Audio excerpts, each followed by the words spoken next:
우리가 깨닫게 하여 주십시오.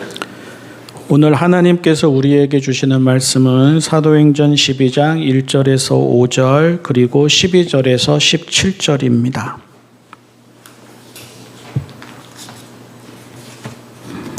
사도행전 12장 1절에서 5절 12절에서 17절 새번역 성경 신약 219쪽입니다.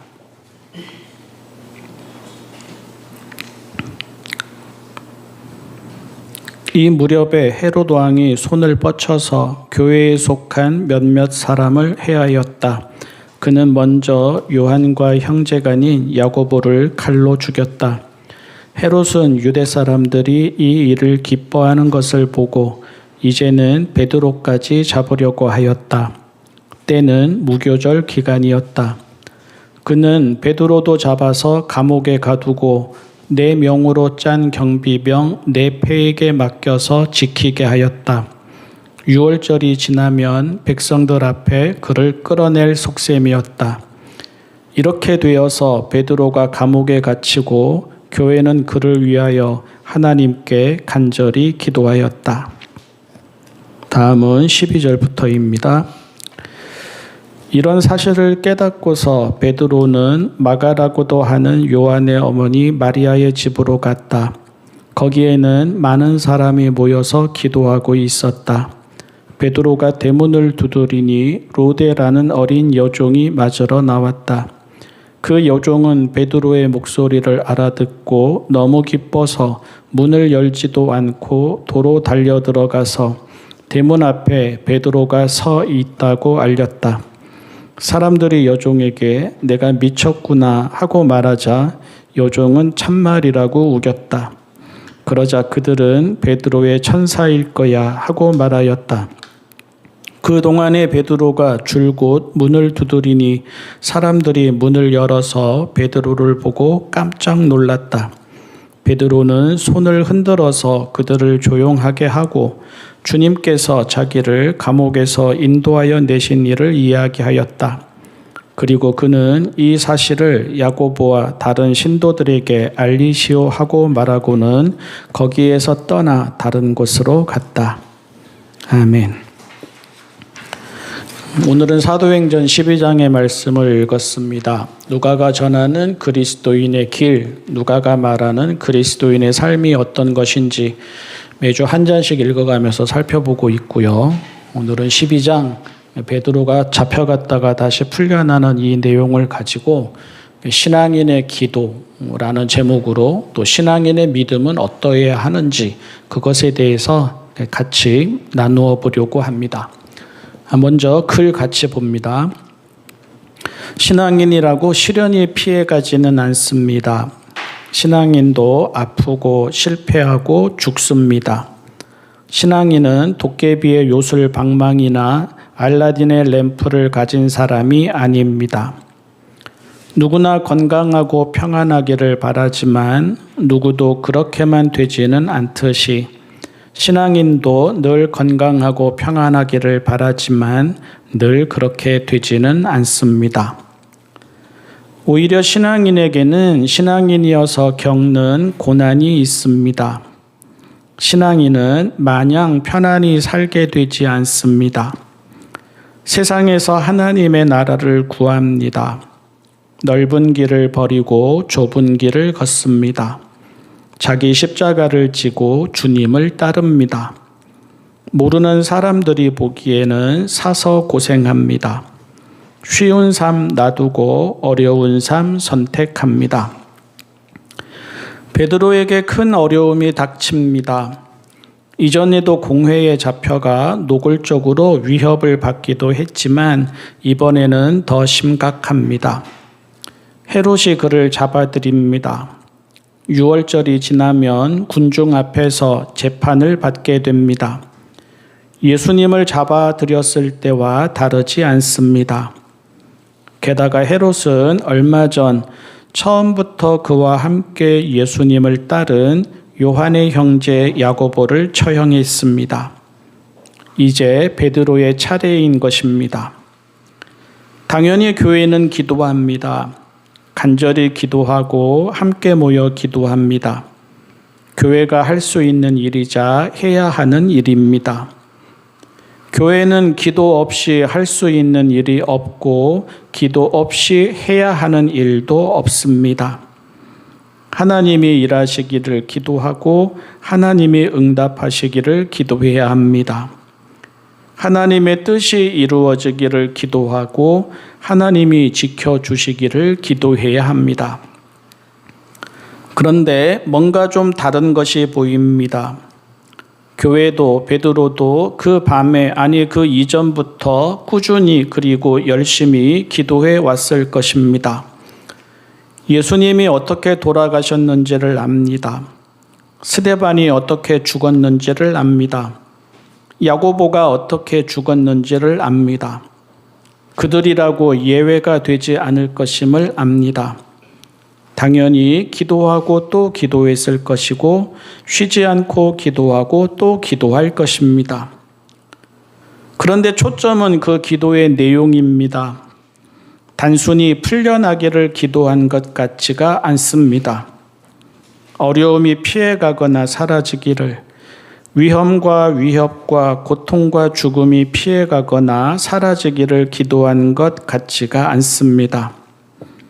교회와 베드로를 하나님이 지키셔서 아무 일 없기를 기도했을까? 그런 것 같지가 않습니다. 그 밤에 베드로는 그에게 일어나는 일이 환상인 줄 압니다. 기대하지 않았다는 말입니다. 기다리고 있지 않았다는 말입니다. 사슬이 풀린다든지 옥문이 열린다든지 아무 일 없이 옥을 나오게 된다든지 하는 일을 당연하게 바라거나 확신하지 않았다는 말입니다. 교회도 다르지 않습니다. 베드로가 대문 앞에 와 있다는 여종의 말을 듣고는 미쳤다고 합니다. 여종이 참말이라고 우기자 그러면 베드로의 천사라고 합니다. 계속 문을 두드리는 소리에 문을 열어 베드로임을 보고는 깜짝 놀랍니다. 그들 모두 기대하지 않았다는 말입니다. 그들 모두 기다리고 있지 않았다는 말입니다. 예수님, 스데반, 야고보 등처럼 되리라 예상했지 멀쩡히 풀려나서 돌아오게 되리라 바라지도 확신하지도 않았다는 말입니다. 결국 여기에 그리스도인의 기도와 믿음이 있습니다. 기도하지 않느냐? 기도합니다. 하나님의 은혜와 구원을 구하지 않느냐? 구합니다. 그런데 그 기도와 믿음이 아무 일 없는 편안함이냐? 그것은 아닙니다. 공회나 헤롯의 법정에 잡혀갈 일이 없거나 잡혀가도 아무 일 없는 것이냐? 그것은 아닙니다. 성경에는 그렇습니다. 그리스도인은 시련과 아픔이 아예 없기를 구하지 않습니다. 그리스도인은 세상을 정복하거나 세상 위에 있기를 구하지 않습니다. 그리스도인은 부와 권력과 명성으로 잘 나가기를 구하지 않습니다. 그리스도인은 외모와 힘으로 자기를 증명하지 않습니다. 성경에는 예루살렘 성전처럼 화려한 교회도 풍요와 번영을 복이라고 하는 성도도 없습니다. 성경에서 그리스도인은 아무 일 없기를 기도하지 않고 아무 일이 있든 하나님을 향한 마음이 달라지지 않기를 기도합니다. 성경에서 그리스도인은 시험과 유혹이 없기를 기도하지 않고 시험과 유혹에 빠지지 않기를 기도합니다. 성경에서 그리스도인은 남들보다 혹은 남들처럼 넓은 길에 있기를 기도하지 않고 남들과 달리 좁은 길에 있기를 기도합니다. 하나님의 뜻에 있어서 시련이 피해가기도 합니다. 어려움에서 벗어나기도 합니다. 크게 채워지기도 합니다. 하지만 기도의 내용은 그것을 넘어섭니다. 믿음의 내용도 그것을 넘어섭니다. 기도의 내용은 흔들리지 않는 편안함이 아니라 흔들리지 않는 마음과 자세와 태도입니다. 죽음을 내다보면서도 하나님과 함께 살아와서 감사하고 행복하다고 합니다. 이대로 끝난다 하더라도 믿음 그 자체가 복이고 영광임을 확신합니다. 그렇게 되기를 바라고 기도하기에 오늘 여기에서 의연하고 담대하고 충만합니다.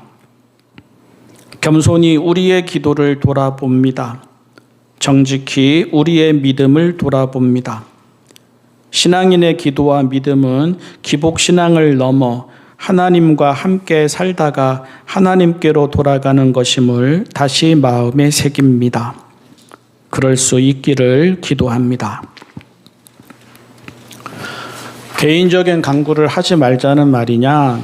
그건 아닙니다. 유한한 우리 사람이 절대자인 하나님의 힘과 지혜와 능력과 은혜를 입지 않고 어떻게 살아갈 수 있겠습니까?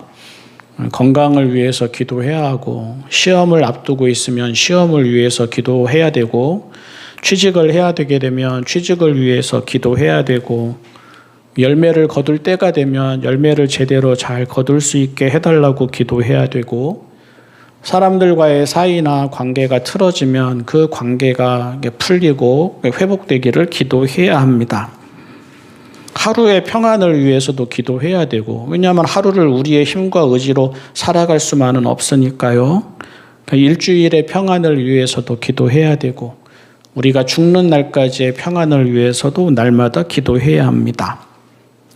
다만 그게 기도의 전부가 되어버리고 믿음의 전부가 되어버리면 우리의 신앙은 이제 기복, 복을 구하는 것, 내게 아무 일 없는 것, 내가 편안하고 잘 되는 것, 이게 전부가 되어버립니다. 그래서는 안 된다는 것이고, 그것을 넘어서는 기도, 그것을 넘어서는 믿음이 있음을 알자라는 말입니다. 그러니까 이런 거죠. 실제로 우리가 이제 기도하는 사람들을 통해서 보게 되는 건데요. 더 살게 해주소서라고도 기도하지만 잘 죽게 해주소서라고도 기도하잖아요. 평안히 살게 하소서라고도 기도하지만 평안히 죽게 하소서라고도 기도하잖아요. 이 어려움을 잘 풀리고 해결되게 해주소서라고도 기도하지만 이 어려움을 그대로 받아들이고 인내하게 해주소서라고도 기도하잖아요. 다니엘의 세 친구가 이제 풀무불에 들어가게 되잖아요. 들어가기 전에 말하지 않습니까? 하나님이 우리를 지켜주시고 보호해 주실 것을 믿는다. 그런데 그리 아니하실지라도, 그러니까 풀무불에 들어가서 그냥 죽게 된다 하더라도 우리는 믿음을 버리지 않겠다라고 하잖아요. 그러니까 이런 기도도 있고 이런 믿음의 내용도 있다라는 거죠. 하박국도 그러잖아요. 무화과 나무 열매 없고, 포도나무에도 아무것도 없고, 감람나무에도 아무것도 없고, 우리에도 없고, 외양간에도 없어서, 다시 말해서 아무것도 없고 다 안 되어도 나는 구원의 하나님을 인하여 기뻐하고 즐거워하겠습니다. 하나님을 노래하겠습니다. 라고 하잖아요. 하나님과 함께 살다 하나님과 함께 죽는 것.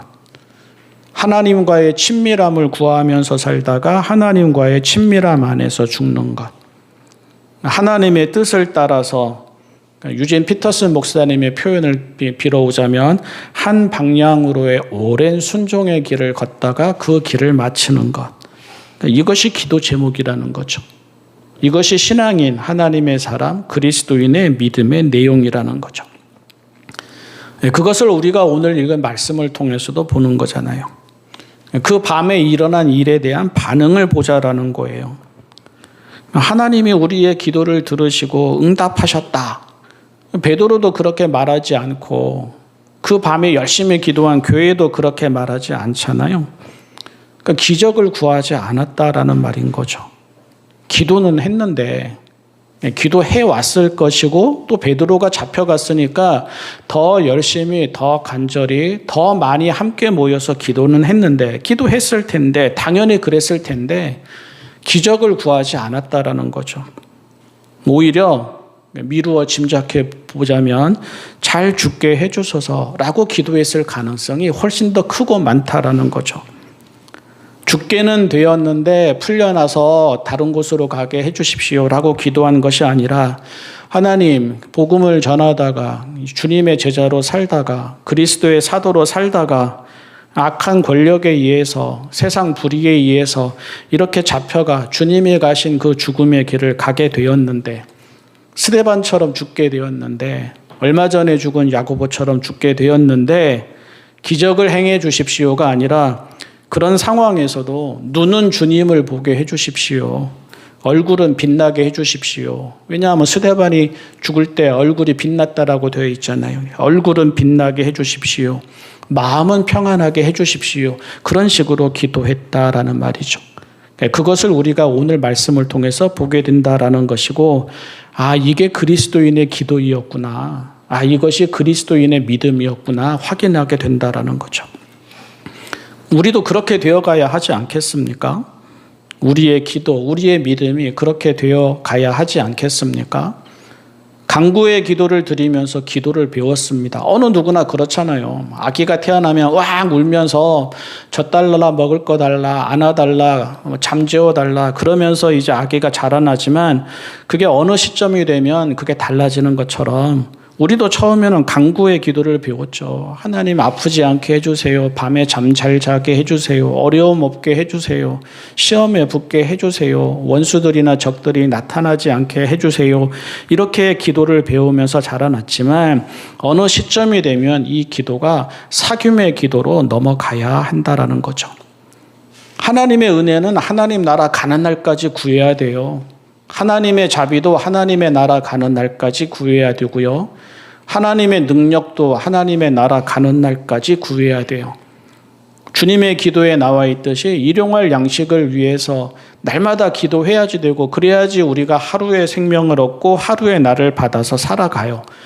그러니 은혜와 자비와 능력을 구하는 것을 꾸준히 끝까지 하되 그것도 그리 아니하실지라도의 믿음 안에서 구해야 한다라는 거죠.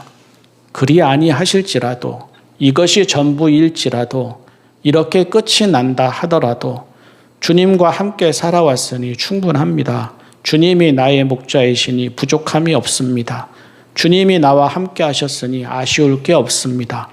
이대로 하나님께로 가도 충분합니다. 할 수 있는 그 믿음까지 자라나야 한다라는 거죠. 그러니 잊지 말고 기억합시다. 시련이 없어서 그리스도인이 아니라 시련이 있어도 흔들림이 없어서 그리스도인입니다. 아프지 않고 슬프지 않고 넘어지지 않고 실패를 몰라서 그리스도인이 아니라 똑같이 아프기도 하고 똑같이 슬픈 일을 겪고 똑같이 실패하기도 하지만 그 안에서도 하나님을 향한 믿음 안에서 누리는 평화가 있고 기쁨이 있고 지혜가 있고 의연함이 있기에 그리스도인입니다. 다 되어서 그리스도인이 아닙니다. 하나님께로 한 걸음씩 나아갈 수 있기에 그리스도인입니다. 그런 그리스도인의 기도를 드리고 그런 그리스도인의 믿음을 가지고 이 한 주도 살아가야 하겠습니다. 기도합시다. 사랑의 하나님, 저희에게 믿음을 더하여 주십시오. 하나님과 함께 살다 하나님의 품 안에서 끝나는 그날까지 주어진 자리를, 주어진 시간을, 주어진 공간을 신앙인으로서 살아가게 하여 주십시오. 어려움 없게 하시되 어려움이 있더라도 감당하고 견뎌내고 그 안에서도 하나님의 사랑을 느낄 수 있는 믿음을 허락하시고 감당하지 못할 시험이 없게 하시되 시험이 닥치고 유혹이 닥칠 때는 그 상황 속에서도 차분하게 자기를 돌아보며 하나님께로 한 걸음 더 가까이 나아갈 수 있는 믿음과 지혜와 용기를 허락하여 주십시오. 세상에서 살아감이 쉽지 않습니다. 온갖 어렵고 힘든 일이 저희라고 피해가지 않습니다. 이번 한 주간에도 그 모든 일들을 만나고 겪으며 저희는 살아가야 합니다. 하나님, 쉬지 말고 기도하게 하시고 아침에 기도하게 하시고 마치며 기도하게 하시고 일마다 기도하게 하시고 자리마다 기도하게 하시되 하나님을 친밀하게 느끼고 알아차리며 살아갈 수 있도록 기도하게 하여 주십시오. 그래서 다 되어서 그리스도인이 아니라 하나님 곁에 있어서 그리스도인이고 시련이 없어서 그리스도인이 아니라 시련 가운데에서도 하나님을 볼 수 있어서 그리스도인이게 하여 주십시오. 예수님의 이름으로 기도합니다.